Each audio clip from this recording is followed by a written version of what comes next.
MP set 2024 कुल 150 question, जिसमें 50 question GS के रहते हैं फर्स्ट पेपर, और दूसरा ये क्वेश्चन है ज्योग्राफी का है। तो 51 से शुरू करेंगे क्योंकि 1 से 50 तक का आपका फर्स्ट पेपर होता है, जिसमें टीचिंग से और अन्य संबंधित क्वेश्चन होते हैं। क्वेश्चन नंबर 51 है ज्योग्राफी का। निम्नलिखित में कौन सा भूखंड लाल एशिया का भाग नहीं था? तो दक्षिणी अमेरिका नहीं था, उत्तरी अमेरिका, ग्रीनलैंड और यूरोप था, लेकिन दक्षिणी अमेरिका नहीं था लाल एशिया का भाग। निम्नलिखित में कौन सा एक सूक्ष्म प्लेट का उदाहरण है? तो जुआन डी फूका जो है सूक्ष्म प्लेट का उदाहरण है, जबकि सोमाली, कैरिबियन, फिलिपाइन प्लेट नहीं है। अगला है ढाल प्रतिस्थापन सिद्धांत किसने प्रतिपादित किया था? वाल्टर पैंक ने किया है प्रतिस्थापन। भूकंप की तरंगों का छाया क्षेत्र कितना होता है? 103 से 143। वलन के शिखर, शीर्ष और निकटवर्ती गर्त द्रोणी के बीच स्थित चट्टानी तलों के विस्तार को क्या कहा जाता है? तो वलन की भुजा का लिम्ब कहा जाता है। कि वलन के शिखर, शीर्ष और निकटवर्ती गर्त द्रोणी के बीच स्थित चट्टानी वाले विस्तार को क्या कहा जाता है? तो ये वलन की भुजा। क्वेश्चन नंबर 56 है शिलाफलक की घूर्णी पतन को जाना जाता है? तो लुढ़काव। निम्नलिखित में से कि ज्वालामुखी को भूमध्य सागर का प्रकाश स्तंभ कहा जाता है? स्ट्रॉम्बोली। इनमें से कौन सा ज्वालामुखी आपदा से संबंधित है? तो लहर। ये ज्वालामुखी आपदा से संबंधित है, लहर, क्योंकि ये एमपी आयोग के द्वारा जो जारी की गई आंसर की के अनुसार बताया जा रहा है। तो इसमें कौन ज्वालामुखी आपदा से, क्योंकि जब लहर है इसमें, क्योंकि सुनामी भूकंप से आता है, ना कि ज्वालामुखी से आता है। तो ट्रेफा के मध्यवर्ती आकार 2 से 64 मिमी के टुकड़ों को क्या कहा जाता है?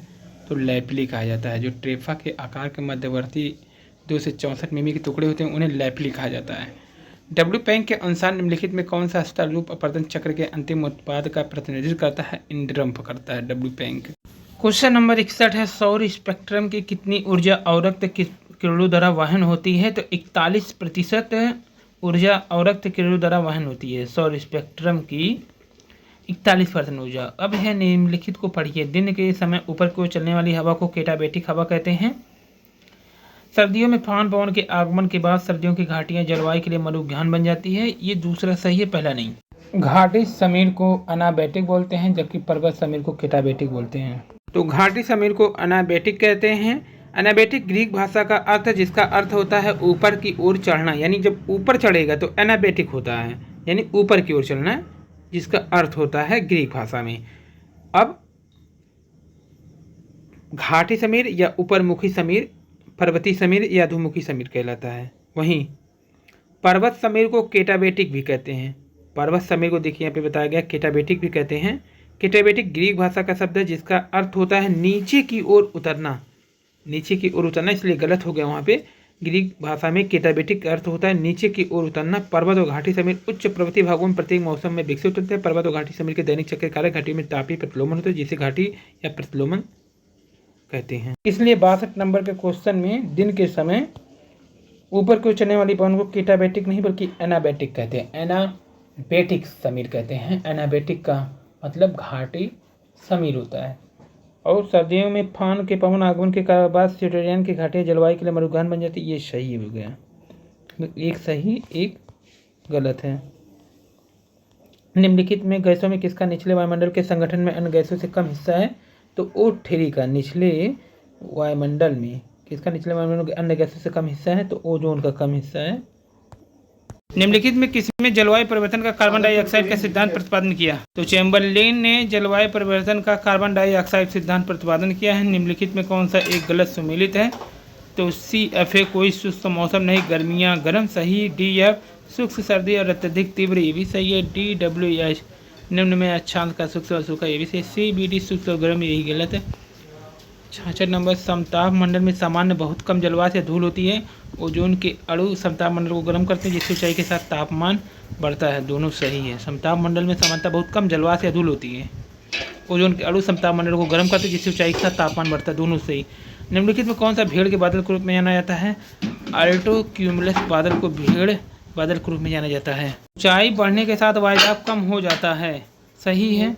अधिक ऊंचाई पर वायु के अणु अधिक फैले होते हैं और दबाव कम होता है क्योंकि अंतर आणविक स्थान अधिक होता है। ये भी सही है।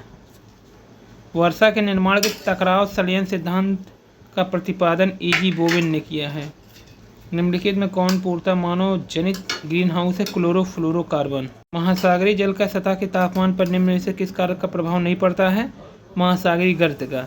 जबकि अक्षांश प्रचलित हवा समुद्री धाराओं का पड़ता है। निम्नलिखित में किस सागर में सबसे कम लवणता पाई जाती है? बाल्टिक सागर में सबसे कम लवणता पाई जाती है। महासागरीय जल का तीव्रतम बहाव किस रूप में दिखाई देता है? तीव्रतम जो है स्ट्रीम के रूप में। समस्त महासागरीय निजल का कितना % क्षेत्र महाद्वीपीय मग्न से घिरा है? 8.6। निम्नलिखित में कौन सही सुमेलित है? तो क्यूराइल गर्त जो है सखालीन द्वीप, ये सही सुमेलित है। निम्नलिखित में कौन उदासीन किनारे का उदाहरण नहीं है? तो फ्योर्ड का किनारा ये उदासीन किनारा नहीं है। भारत में कोस्टल जोन रेगुलेशन का संबंध किससे है? सुनामी की सुरक्षा से है। निम्नलिखित में कौन सही सुमेलित है? फाकलैंड धारा उत्तरी अमेरिका का पश्चिमी तट, ये गलत है, बाकी सही सुमेलित है। सारगासो सागर उत्तरी अटलांटिक, कनारी धारा उत्तरी अफ्रीका का पश्चिमी तट, इमर्जन आइसलैंड का दक्षिणी तट। अभू निम्न ज्वार को कहते हैं। निम्न में कौन सी ठंडी महासागरीय धारा नहीं है? तो ब्राज़ील की धारा, ये गर्म है, बाकी बेंगुला, लेब्राडोर, दक्षिणी अटलांटिक ये सब ठंडी। भारत में national wild life action plan की शुरुआत कब हुई है? 1983 में। संयुक्त राष्ट्र के संघ के पोषणी समाज सिद्धांत के संदर्भ में निम्नलिखित कथनों पर विचार कीजिए। तो 1-2 अनअभिकृत संसाधन की रिक्तता को न्यूनतम करना है, सही।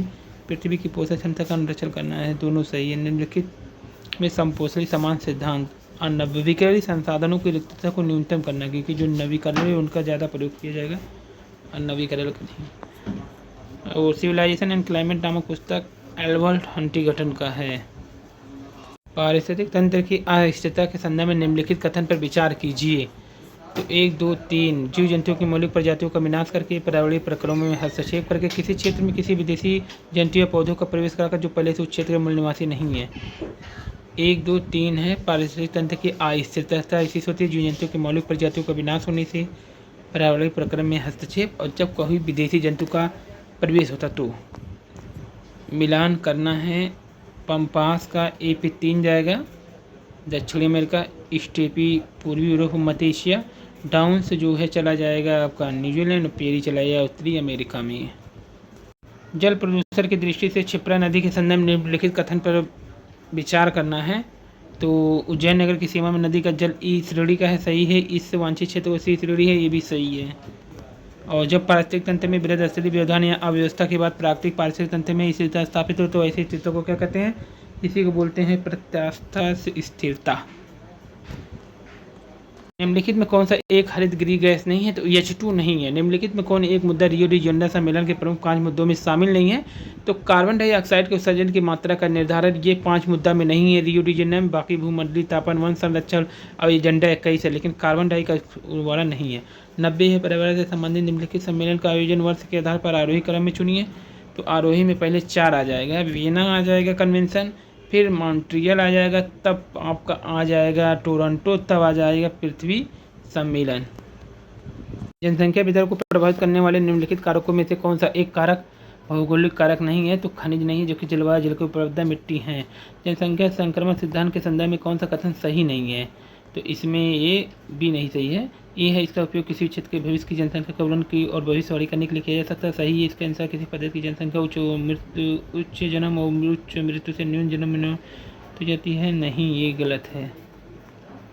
जनसंख्या संक्रमण में इसके अनुसार समाज ग्रामीण, कृषि प्रधान, अशिक्षित, शहरी, औद्योगिक शिक्षित समाज को प्रगत करता है, सही। इसके अनुसार प्रथम चरण में उच्च प्रजनन क्षमता और कम मृत्यु दर के कारण जनसंख्या मृत्यु होती है, भी सही है। क्वेश्चन नंबर 93 है कि जनसंख्या वृद्धि से अभिप्राय है किसी क्षेत्र में विशेष में 2 समय बिंदुओं के बीच होने वाले परिवर्तन से है, सही है। आशोधित जन्म दर, क्रूड बर्थ रेट को 1 वर्ष में प्रति 1000 जनसंख्या जीव जानवरों की संख्या के रूप में व्यक्त करते हैं, ये भी सही है। 93 का भी सही है, लेकिन व्याख्या नहीं है। प्रवास को रिटर्न माइग्रेशन भी कहा जाता है, शहरों से ग्रामीण की ओर प्रवास अगर होगा तो। भारत की जनगणना 2011 के अनुसार देश की जनसंख्या तीसरी बड़ी भागीदारी वाला देश कौन सा है? तो ये है बिहार, यूपी, महाराष्ट्र और बिहार। भारत की जनगणना 2011 के अनुसार निम्नलिखित राज्यों में किस राज्य ने 2011 की अवधि में जनसंख्या वृद्धि दर ऋणात्मक? तो नागालैंड। भारत की जनगणना 2011 के देश में तीसरा सबसे बड़ा धार्मिक समुदाय कौन सा है? ईसाई। निम्नलिखित कौन प्रवास एक सूक्ष्म विश्लेषणात्मक मॉडल है? ली का मॉडल प्रवास का जो है एक सूक्ष्म विश्लेषणात्मक मॉडल है। निम्नलिखित में कौन मध्यकालीन नगर नहीं है? तो कोलकाता मध्यकालीन नहीं है, नागपुर हैदराबाद दिल्ली मध्यकालीन है, लेकिन कोलकाता नहीं है। 100वां नंबर क्वेश्चन है, भारत की जनगणना 2011 के अनुसार निम्नलिखित कौन सा शहरी क्षेत्र का मापदंड नहीं है? तो न्यूनतम जनसंख्या 2500 ये नहीं मापदंड। बाकी नगर पालिका निगम या छावनी वाला स्थान है ये। प्रति वर्ग किलोमीटर क्षेत्र में जनसंख्या गणित न्यूनतम 400 व्यक्ति भी है। पुरुष कार्यशील जनसंख्या का न्यूनतम 75% ये भी है। तो ये हो गया कुल 50 क्वेश्चन।